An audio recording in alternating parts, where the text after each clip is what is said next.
শ্রী শ্রী অনুকূলচন্দ্র ঠাকুরের আলোচনা জয়গুরু।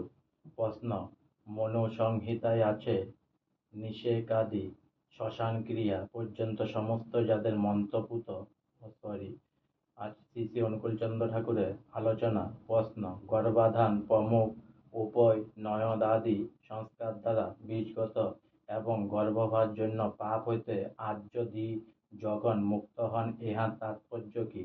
উত্তরে শ্রী শ্রী ঠাকুর গর্ভাধান হইতে উপনয়নাদি করণীয় বা আচরণীয় যা যা কিছু আছে সেগুলি সম্যকভাবে আচরণ করিলে মানুষ তৎপুরুষত পারফেক্ট ইনস্টিংক্ট টেম্পারমেন্ট অ্যান্ড ফিজিকিউ লাভ করিতে পারে, তাহার কোনো উইকনেস থাকে না।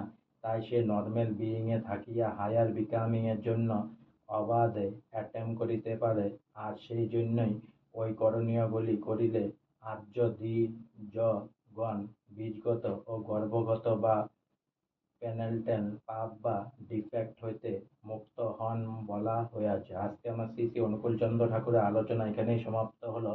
অনেক অনেক সাবস্ক্রাইব করুন, অনেক অনেক লাইক করুন, অনেক অনেক ভালো থাকুন, অনেক অনেক সুস্থ থাকুন, অনেক অনেক আনন্দ থাকুন, আর সঙ্গে বলুন জয় গুরু।